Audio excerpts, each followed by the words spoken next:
Assalamualaikum warahmatullahi wabarakatuh. Baik, kali ini adalah pertemuan ketiga. Kali ini di pertemuan ketiga ini kita akan membahas tentang sentence dan object subpreposition. Sentence itu apa? Sentence itu adalah kalimat. One clause adalah satu klausa. Jadi ada kalimat yang berbentuk satu klausanya gitu. Kemudian ada juga ini object subpreposition. Object itu adalah objek, preposition itu adalah kata depan. Jadi kata depan ini yang berfungsi sebagai objek di kalimat tersebut. Nah, itu yang akan kita bahas pada kali ini ya. Baik, sentences, apa itu sentence? Apa itu kalimat gitu ya? Kalimat itu ada di sini bacaannya word, kemudian group of words. Jadi word itu kata, kemudian group of word, grup dari kata-kata tersebut. Jadi kata-kata itu berkelompok ya, kata-katanya banyak yang bisa mengekspresikan ide yang sempurna ya, ide yang bisa difahami. Yang termasuk apa? Termasuk subjek dan predikat ya. Subjek itu apa? Kemarin kita telah mempelajari subjek itu apa, yaitu pelaku. Kemudian predikat itu apa? Ya, predikat itu kata kerja. Ada kegiatan yang dilakukan oleh si pelaku ini tadi ya. Begitu. Nah, itu disebut dengan sentence atau kalimat. Yaitu grup kata yang mengekspresikan ide yang sempurna atau yang bisa dipahami, termasuk subjek atau pelaku dan juga predikat atau aktivitas yang dilakukannya gitu ya. Nah, ini termasuk ini unit terbesar dalam grammar yang dimulai dengan capital letter, huruf kali kapital, kemudian diakhiri dengan tanda titik, tanda tanya atau tanda seru gitu ya. Nah, itu yang disebut dengan kalimat. Contoh di sini kita ambil yaitu he laughed. Ya, ini artinya dia tertawa. Nah, dia tertawa, siapa pelakunya? Jelas di sini pelakunya adalah he. Kemudian kegiatannya apa?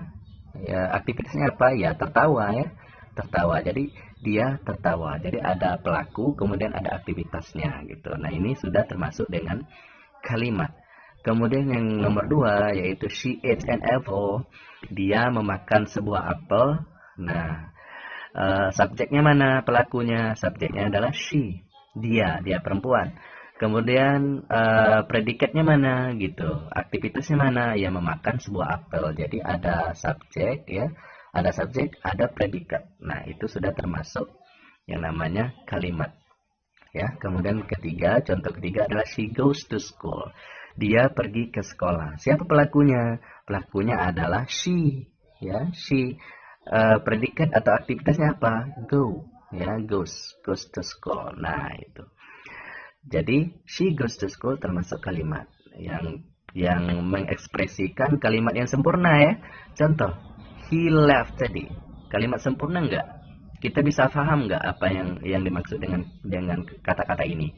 Paham dong, yaitu dia tertawa. Oh, dia tertawa gitu. Udah, berarti komplit idenya gitu. Bisa dipahami. Kemudian ada subjek dan predikatnya gitu. Begitu juga dengan she ate an apple, kemudian she go to school.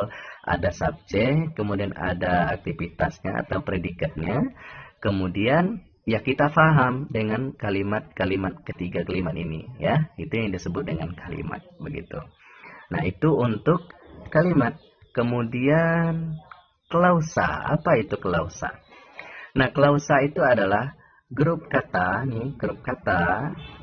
termasuk kalimat itu tersendiri ya, kalimat itu tersendiri atau kalimat yang bergantung pada kata-kata yang lain atau membutuhkan keterangan yang lain gitu ya. Termasuk di sini adalah subjek, kemudian ada juga predikat atau kegiatannya.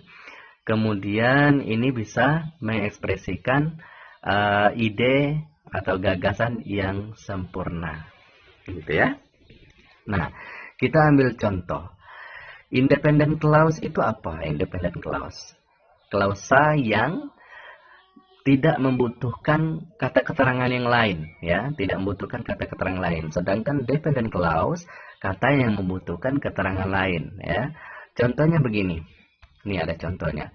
He orders something when he need ya.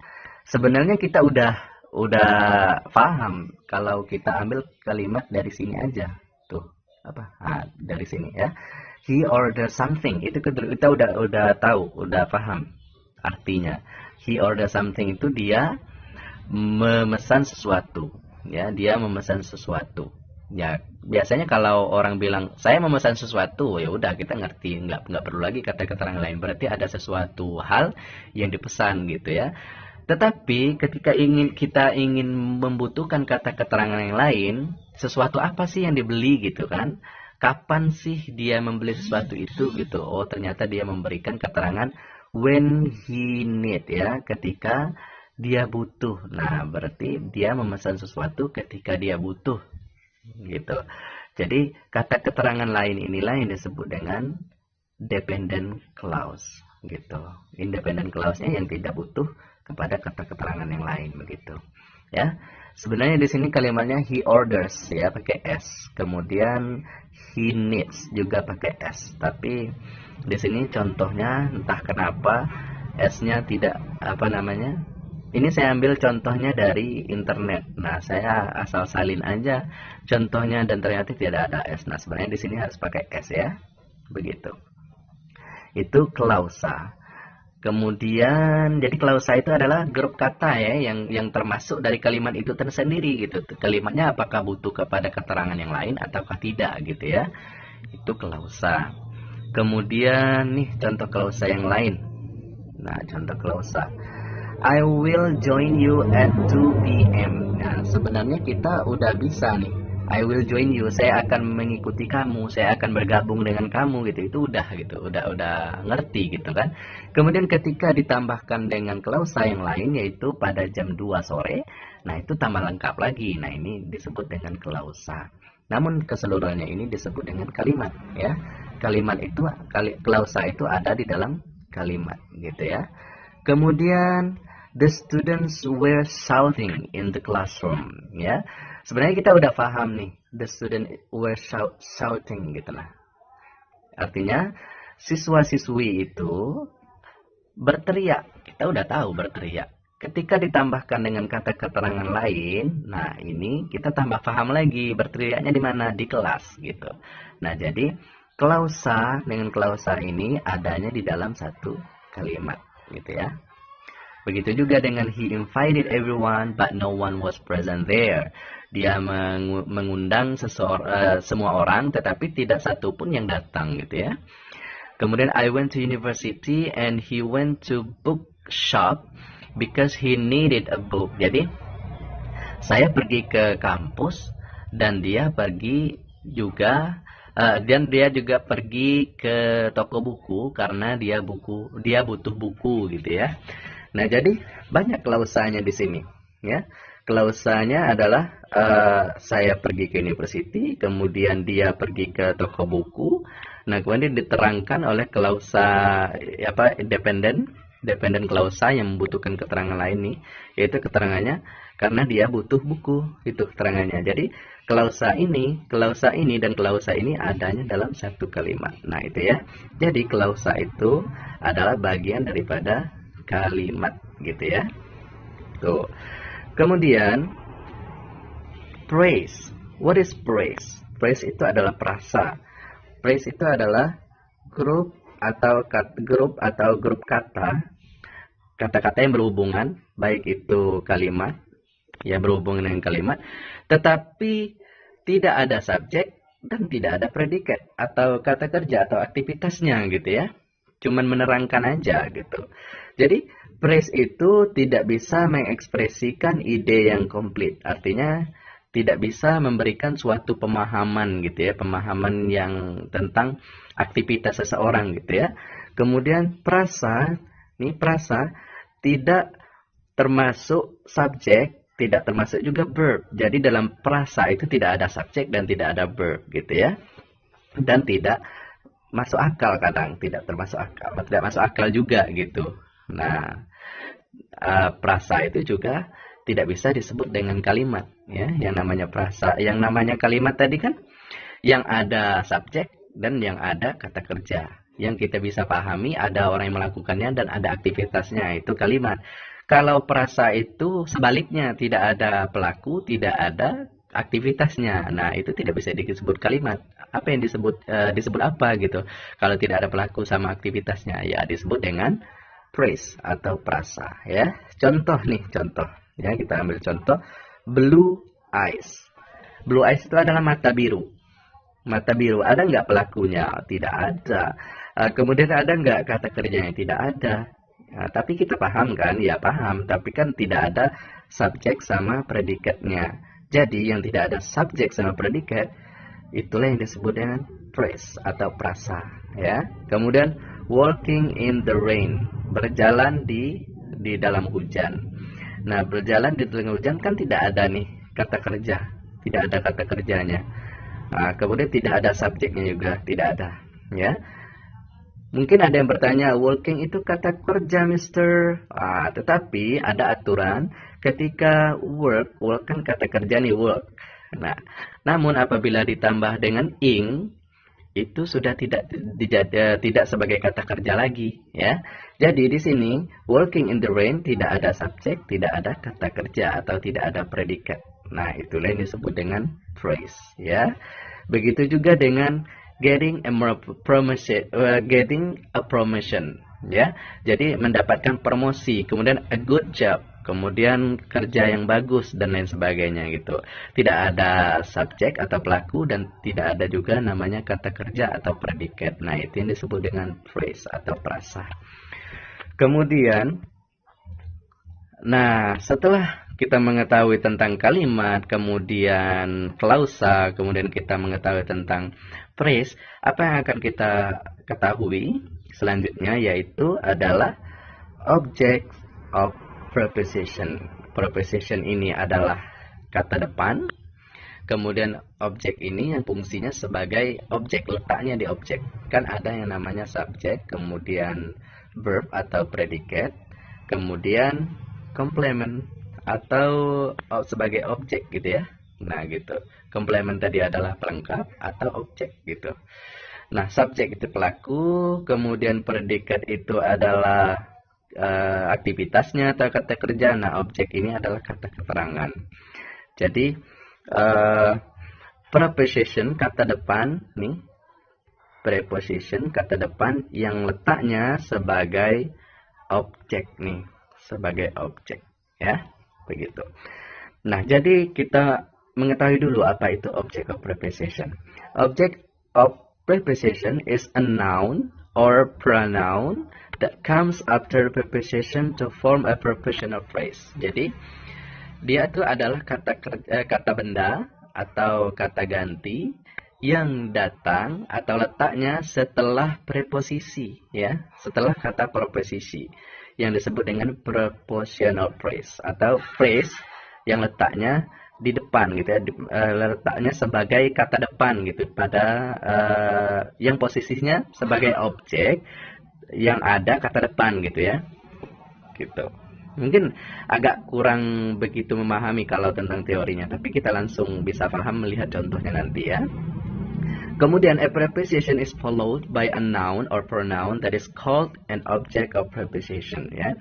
Jadi kalau ada preposisi atau kata depan itu yang diikuti dengan kata benda atau kata ganti, itu disebut dengan object of preposition. Yang kata depannya itu terletak pada objek tadi ya, objek ini.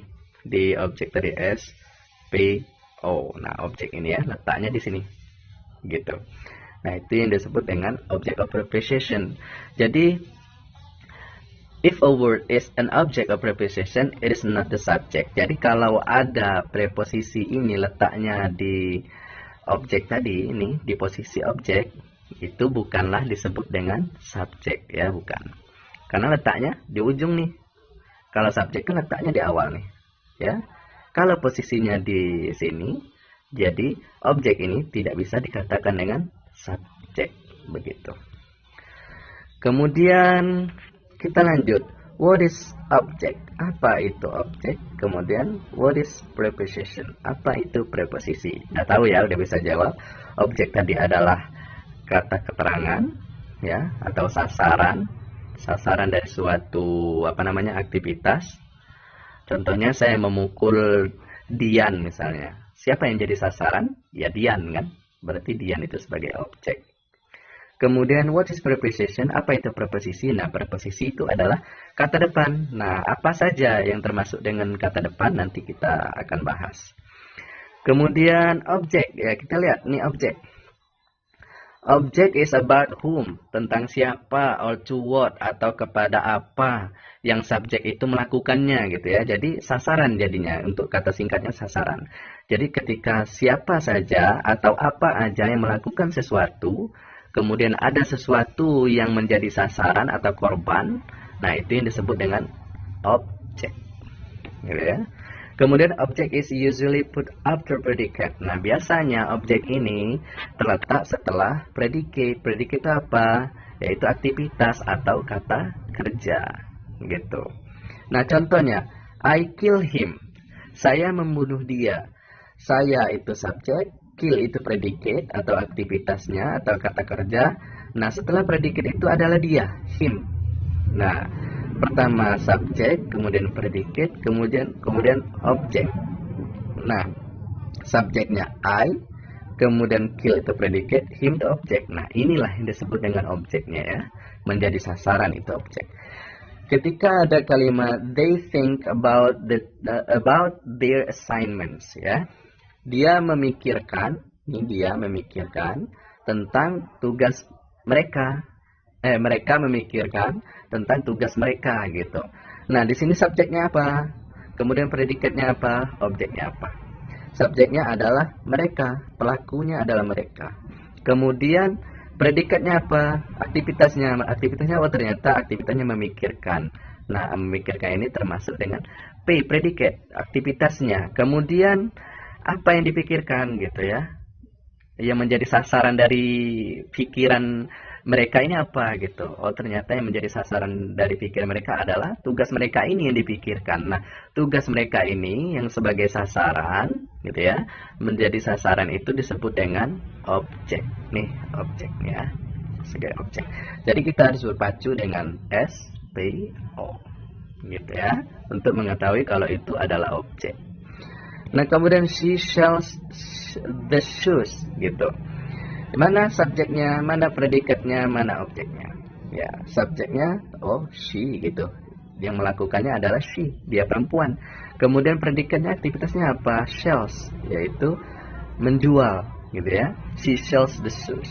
Dia menjual sepatu. Nah, sells ini adalah aktivitasnya. Kemudian apa sih yang dilakukannya gitu? Apa yang menjadi sasaran dari menjual itu? Oh, ternyata yang dijual itu adalah sepatu. Nah, sepatu inilah yang disebut dengan objek ya, atau menjadi sasaran gitu. Nah, itu yang disebut dengan objek. Kemudian preposisi. Nah, preposisi itu apa? Ya, preposisi itu adalah kata ya yang menghubungkan yang menghubungkan benda, kemudian kata ganti atau frasa atau kata-kata lain yang di dalam kalimat, di dalam sebuah kalimat gitu ya. Jadi preposisi ini bertindak untuk menghubungkan orang, kemudian objek, waktu, lokasi dari kalimat itu tersendiri. Jadi preposisi ini adalah kata depan ya, kata depan yang fungsinya apa? Fungsinya adalah menghubungkan, mengconnect ya, menghubungkan. Ingat, yang pertama adalah connect atau menghubungkan ya. Kemudian preposisi biasanya itu adalah kata yang singkat. Kemudian preposisi itu biasanya diletakkan ya, diletakkan langsung di depan kata benda gitu. Di beberapa kasus kita bisa menemukan preposisi itu di depan gerund verbs atau kata kerja bentuk gerund. Nah, itu nanti kita bahas gerund pada pertemuan khusus ya. Jadi yang perlu pertama kita ingat adalah preposisi itu adalah untuk menghubungkan. Kemudian preposisi itu adalah katanya singkat. Kemudian preposisi itu di depan kata benda gitu. Itu yang perlu kita ingat. 1, 2, 3 gitu. Kemudian itu preposisi. Nah, kita ambil apa saja preposisi yang ada, kata depan yang ada yang bisa menghubungkan kalimat-kalimat itu. Nih kita lihat ada about, ada across, after, against, along, among, around, as, it, at, dan lain sebagainya ya, sampai ke without gitu.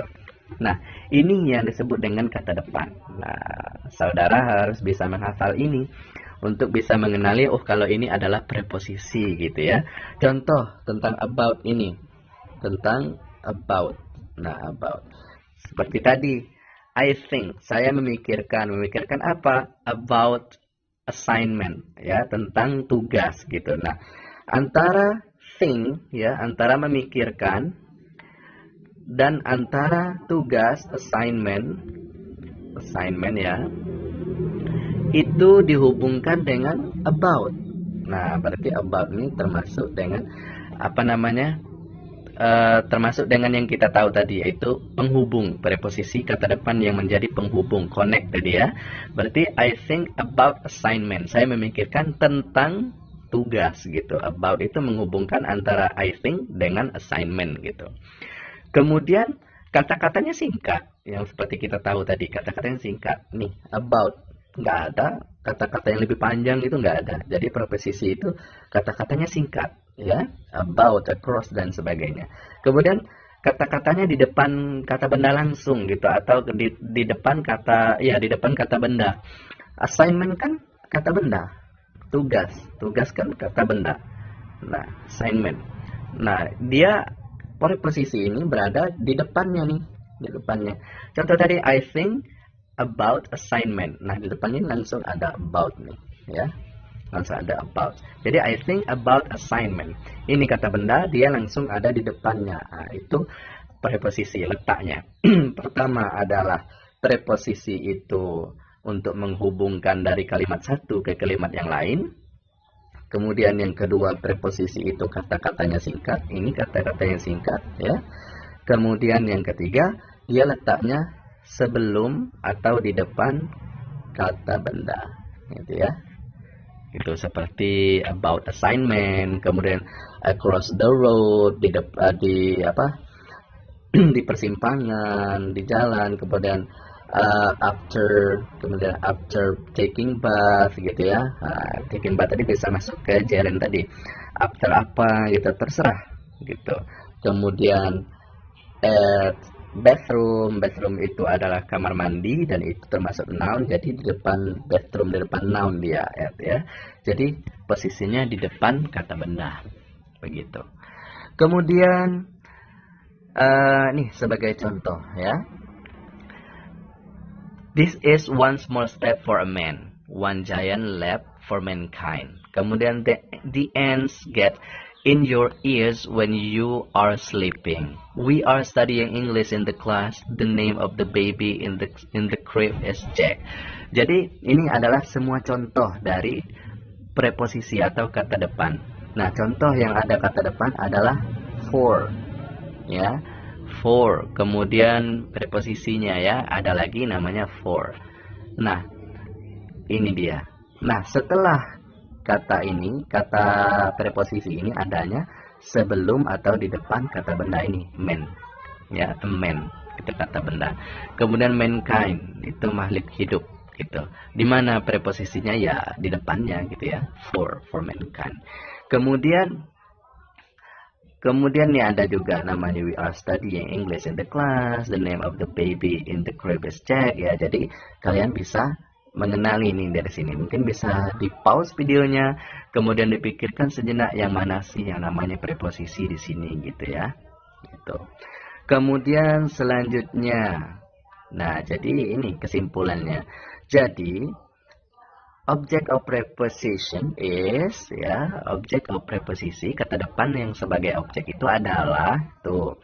Pertama adalah object preposition itu adalah kata benda atau kata ganti yang letaknya setelah preposisi ya, untuk membuat formula frasa yang prepositional phrase ya, atau kata depan frasa yang ada kata depannya gitu. Kemudian yang kedua, a preposition is followed by noun or pronoun. Jadi preposisi itu diikuti oleh benda, kemudian kata ganti yang disebut dengan object of preposition, ya. Kemudian kalau ada kata yang sebagai objek tidak bisa disebut dengan subjek, ya, gitu, seperti saya jelaskan tadi bahwa subjek, predikat dengan objek. Kalau dia objek ya nggak bisa disebut dengan subjek, gitu tadi, ya. Jadi perlu diingat bahwa preposisi itu adalah kata depan, kemudian letaknya adalah sebagai objek, ya, di SBO itu, ya. Subjek, predikat, objek, letaknya di objek ini. Nah, itu makanya disebut dengan objek. Preposition itu adalah kata depan. Jadi di objek itu yang ada kata depan atau kata preposisi seperti yang kita tahu tadi. Daftar-daftar preposisi tadi yang saya tunjukkan, ya. Ada between, about, dan lain sebagainya tadi itu. Ya, itu yang disebut dengan objects of preposition, gitu. Nah, itu dulu pertemuan kita kali ini. Bagi yang kurang jelas atau yang ingin bertanya lebih dalam, kita bisa diskusikan di e-learning yang sudah saya buatkan. Topiknya dengan judul diskusi, ya, yang mana di dalam diskusi itu ada presentasi dari grup 1 dan grup 2, ya, bagi yang kelas yang grup 1-nya belum nampil. Kemudian ada juga keterangan di situ yang grup 2-nya saja yang mempresentasikan tentang materi ini, gitu. Jadi bagi siapa yang ingin berdiskusi, silahkan berdiskusi di bawah ini. Maksudnya, ini kan saya taruh di e-learning dengan judul di e-learning lah pokoknya. Nanti saya kasih tahu di mana saya taruh, saya letakkan, gitu. Nanti kita bisa diskusi. Apakah itu kita bisa berdiskusi di kolom diskusi 1 yang ada presentasi dari teman-teman grup kita yang lain. Di bawahnya boleh kita diskusi, atau boleh juga diskusi tentang video saya ini, ya. Jadi bisa kita kaji lebih dalam lagi di kolom diskusi di e-learning. Terima kasih. Assalamualaikum warahmatullahi wabarakatuh.